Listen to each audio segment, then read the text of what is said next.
appreciate you taking the time. Yeah, of course. So I joined the Marine Corps at 17, about a month after I got out of high school. Um, it was just something that I always felt was like my calling. No crazy like story like why like inspirational story like why I joined. I just felt like it was something that I wanted to do and something that I thought that I would strive at. And my brother was in the Army, so that was a big. I looked up to him a lot, so that was a big motivator as well. But yeah, essentially, I just wanted to be a part of something bigger than myself at the time, and just joined right out of high school at 17 years old. During my time my primary MOS was 0311, which is infantry. I served about 10 years in the Marine Corps, doing things from being a security force Marine, guarding naval and nuclear assets, to multiple deployments as an infantryman and Victor units, to ending my time as a combat instructor at ITB in Camp Pendleton. So yeah, I've been through a wide range of experiences and situations in the 10 years of my Marine Corps experience that has definitely shaped my mentality and who I am as a man today. Like a neck injury, right? Yeah. Can you talk me through what exactly happened, like what led up to it, and what exactly the surgery was to fix it, and how you're dealing with it now? Yeah. So it's kind of a long backstory. Just kind of get straight to the point of it. Coming out of the Marine Corps doing 10 years, your body takes a beating.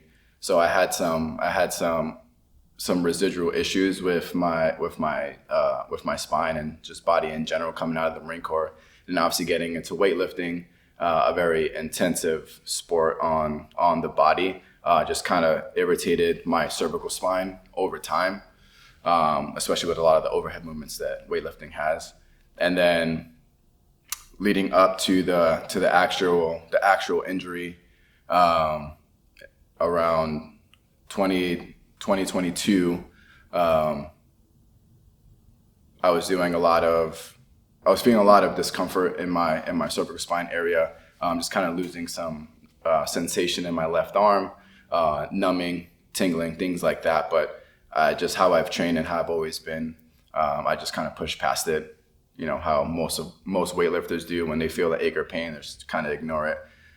Just deal with it later, or just wait until it goes away. That's kind of what my mindset was when I was feeling some of that discomfort. To eventually doing some behind the neck jerks, re-racking behind the neck with about like 140, 150 kilos for like doubles and triples. So constantly there was a cycle specifically where I was just constantly re-racking behind the neck, and through that discomfort, I just caught the barbell wrong on one of the re-racks, and it kind of blew out my spine a little bit. Again, I was still just ignoring it, even though I couldn't even like lift a bar over my head. Essentially, I was still ignoring it until to the point where I just lost complete function of my left arm. Like you couldn't move it, or I couldn't. Like I would do a snatch, and my left arm would just straight collapse. I would do a strict press, and I would just press like this because my left arm was just your brain just shut down. So I was going to. There's a long medical like hospital kind of background to it. When I was trying to go to the ER again and seeing. I went to the ER three times in 1 week because the nerve pain was just so unbearable to the point where I was like in my own house, like crawling around my house to like do things because the pain just had me like hunched over at the back or like literally on the floor in a fetal position. So I was obviously going to the ER, went 3 times a week, and they kept writing me off as just I tore something in my shoulder, no signs of spinal damage, so they didn't want to give me an emergency MRI. It was a weird process in the beginning. And I was also at the time trying to convince myself that it wasn't something serious, so I was just kind of going along with it and not really pushing so much. But they still scheduled me for an MRI that they were able to schedule about 2 months after my initial blowout, where I went into the ER. About 7-8 weeks later, I finally got an MRI after being written off as just like kind of like a shoulder tear or something like that. muscle tear. Got my MRI on a Friday. On Monday, my primary doctor called me in a panic, just frantically talking to me over the phone, trying to tell me the results of my MRI. I really couldn't understand what she was saying because she was talking in like very frantically. The only thing I kind of got out of it was like, I already referred you to neurology. They're going to call you soon to set up an appointment with them. Hung up. Neurology called me about an hour later. It was on a Monday. And then they called me. They was like, yeah, we got your MRI. And, you know, there's obviously some spinal damage. We want you to come in on Wednesday so we could go over your MRI results. So when I came in on Wednesday, they showed me my MRI results. They said, yeah, it's pretty bad, but you're very young. We want to do PT. They were trying to write off surgery as much as they could. It was like, let's just do PT. We don't want to go into surgery right away. You're very young. You can recover from something like this. And then I was like, okay, cool. But they was like, we don't know. We can't. It looks bad, but we don't know the severity of it until we do a CT scan.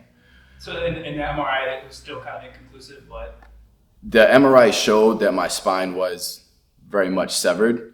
But the CT scan, they needed to see a CT scan to show the severity of what's going on with my spinal cord, like the in depth of what's in there. The MRI just kind of give them like an objective like picture of like how it looks, but the CT scan will show exactly what's going on with it. So that was Friday. So there was on Wednesday I got the MRI. They talked to me about it. It was okay, CT scan on Friday, and then we'll go over it. Got my CT scan on Friday.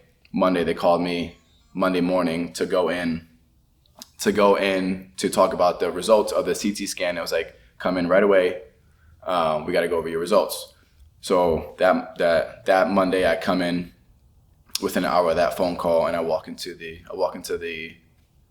neurology office, and there's about 10 people in the room, all like every single pretty much neurologist in that department. Yeah. So as soon as I walked in, like the first thing that came out, I was like, all right, guys, what's going on? Like, talk to me. Like, obviously there's something going on. So sat down, we kind of talked for a little bit. And they were just like, you know, how are you feeling? I was like, I mean, you know, I've been going through this pain for 2 months. I'm kind of numb to it now. Like the pain doesn't go away, but I'm just kind of like ignoring it at this point. And they said, we don't understand how you're walking right now. We went through your results of the MRI and the CT scan, and the results are pretty much telling us that you should be paralyzed right now. We can't understand how you're walking on your own. My spinal cord was 90% severed, so pretty much almost cut completely in half at that time, and I just been kind of walking around like that for the past 2 months. Still weightlifting. Still weightlifting, by the way, yeah, because I was just trying to ignore it. Like I was just still getting after it. Throughout this whole time, there was no pain directly in that area. Like you just thought there's something wrong with my shoulder. It was like, so the pain in my neck area, there was no pain directly in my neck. It was more like I felt like I had like a stiff neck, like just kind of super tight. But the nerve damage was going into my left arm. So where my left arm was the one taking the brunt of the issues. Where it was like giving out, or the tingling, the numbing, stuff like that. I was getting like a lot of spasms in my scap as well. Like I would have like that excruciating pain where I'll be like crawling around my house. It's because I would get like spasms in my back for like an hour or two straight, where I was like, there's nothing I can do. I'm literally like seized up and like I can't move. So that was the issues that I was going through within the 2 month span, but still ignoring it, still going to the gym, trying to lift. And yeah, up to the point where they were like, you should be wrapped in bubble wrap right now, because if somebody like pats you on the back just a little bit too hard, like you're never walking again. Yeah, like just done. So I was like, all right, so like what's the option? What's the options? And they were like, well, it was a Monday when we were having this conversation at their office, and they were like, well, we literally canceled all of our surgeries for tomorrow morning to clear it up for you. Obviously, it's your decision if you want to go into it, but we highly advise that you go into surgery as soon as possible. That's wild that doctors would clear out an already determined surgery schedule. Like that tells you how severe it was. Exactly. It's either they get you in there ASAP or yeah, any little thing and you're done. Yeah, I could have gotten a second opinion, and they encouraged me to do that as well if I wanted to. But the fact that initially they weren't pushing for surgery, they was like, no, let's do PT. Like we don't want to give you surgery, but to the point of like, oh no, you need surgery. So that just kind of gave me some trust in them, that they, it was something that needed to get done like right away. So what was the surgery? What exactly did they go in there and do? So the exact surgery that I got was a C5 corpectomy infusion, which is a complete removal of my C5 vertebrae. So completely removed the vertebrae in my cervical spine and replaced it with a rod and bracket. So I have a long fusion through my neck of just, so I don't have like bone as a spine or vertebrae as a spine in my cervical spine. It's just a rod that like fuses my whole neck together. Essentially, that's what it is. And I was the youngest person they've ever done that surgery on. I had five surgeons, and I was the youngest person that they've ever done that surgery on. Usually, it's something that the average age for the surgery that I got is 60 years old. Did they give you a example of in what scenario do they see that kind of injury, that kind of traumatic injury? They told me in that same meeting that they have seen people in car accidents where they go up to the car and their whole body is mangled up in a ball, and they said that their spine looks better than mine. So it was just a trippy experience to hear like the comparison of or severity of what like the state that I was in compared to anybody else. So yeah, it was wild how it happened, and again, leading to the severity of it, it weirdly kind of showed me that this is kind of what was supposed to happen to me in a weird way. Why do you think that? Because of how rare the situation was for me. I felt that at the time I'm going through this for a reason. That I'm going through this for a reason. This isn't just like a coincidence. It's an unfortunate situation, but I feel like this is happening for a reason. And I guess in a nutshell, what was your recovery like?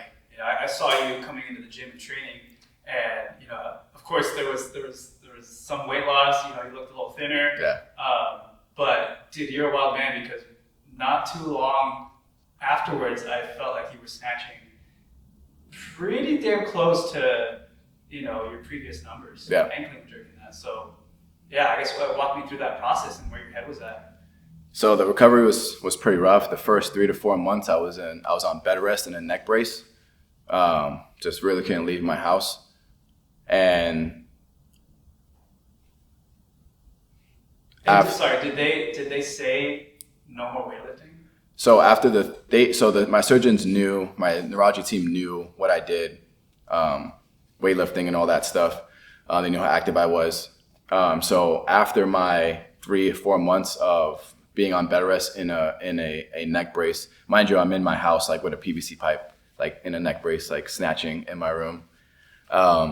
But it was that was the first 3 to 4 months of the recovery, and then as soon as I got the neck brace off, during that whole time I'm like planning in my head what's going to happen. I'm just mapping out like my recovery after I take this neck brace off. This is what I'm going to do. I'm going to get right into PT. I kind of programmed and mapped myself out for the next year and my goals for my recovery after the neck brace was gone and I was able to move again, because that was my hopes after the surgery, right? Get it done, get the PT done and get right back to where I was. So after I got the neck brace off, I had my final appointment with my neurology team.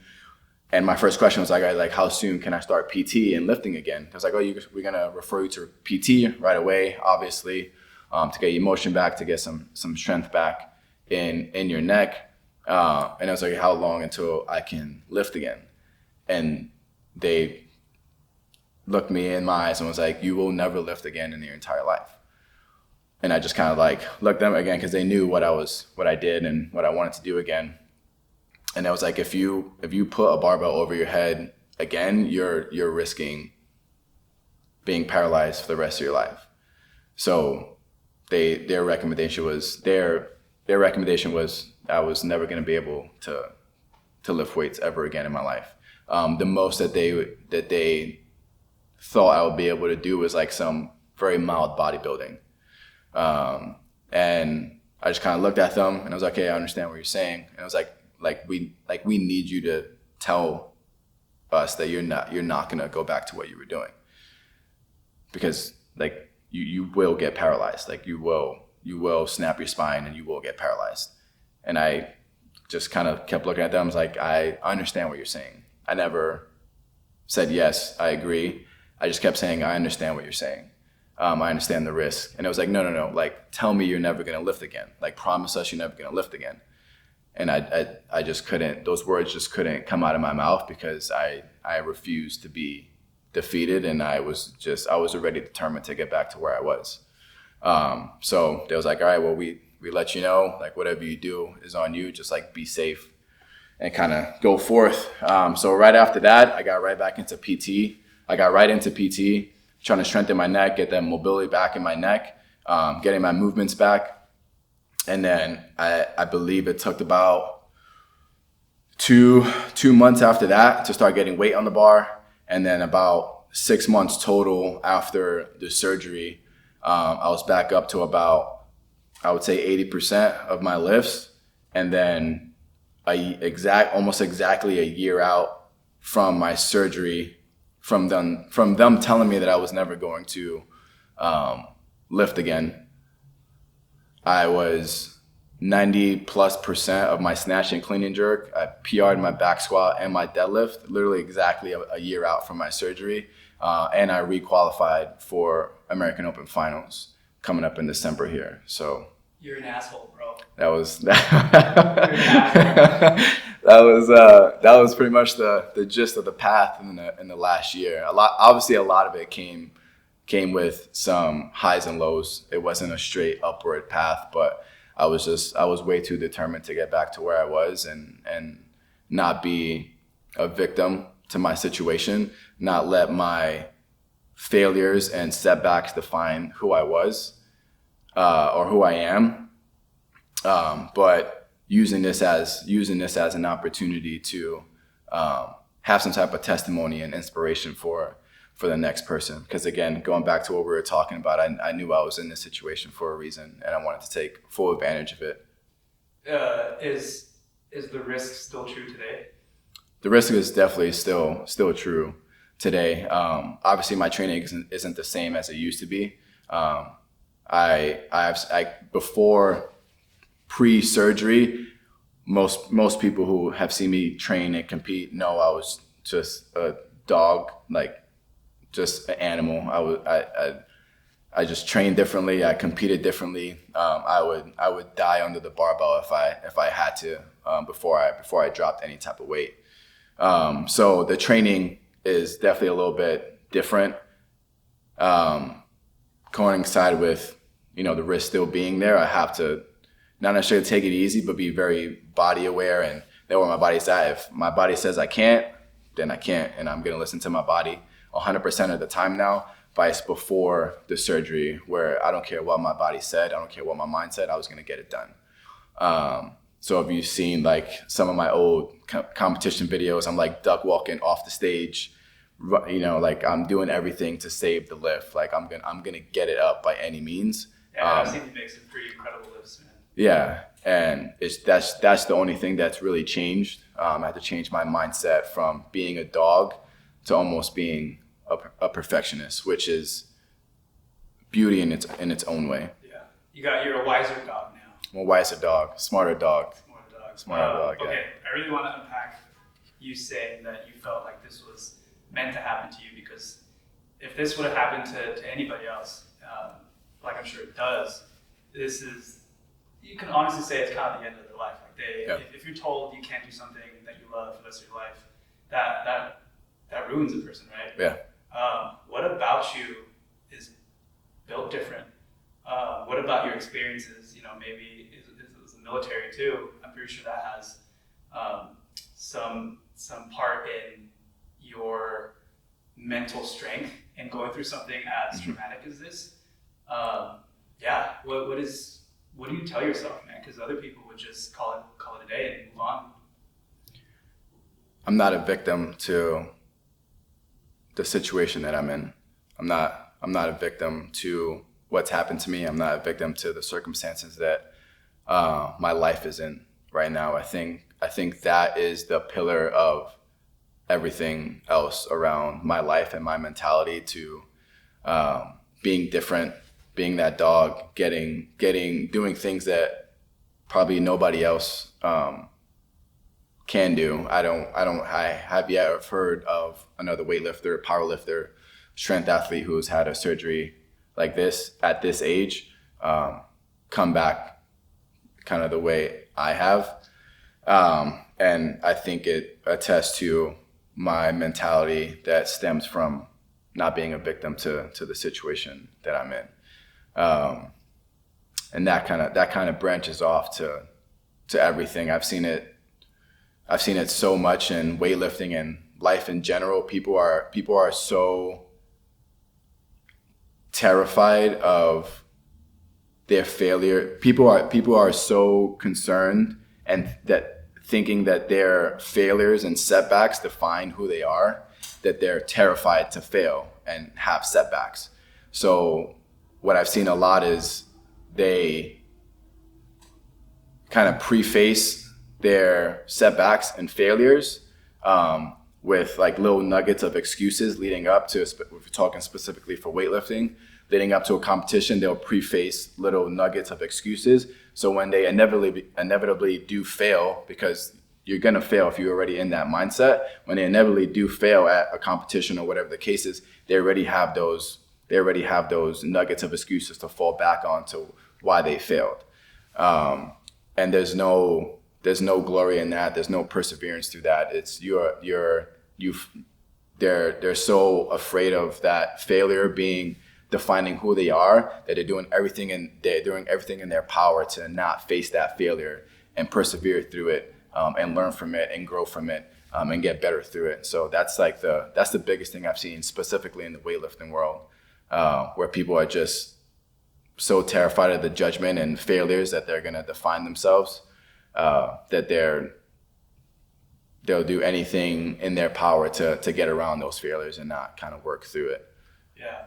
So you kind of answered my next question, but we'll see if we can kind of reword this to get some more out of this. But with your experience in the military and what you've gone through, obviously you have a strong mentality and a really unique approach to overcoming stuff.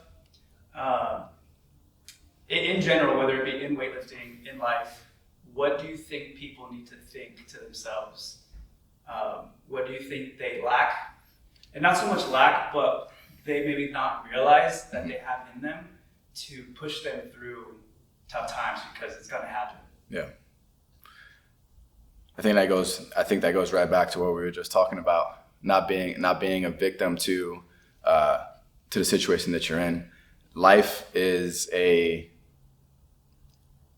the state of your being is the result of the decisions that you make in your life, in my opinion, right? That's all life is. Where you're at right now in your life is a compilation of the decisions that you made leading up to this.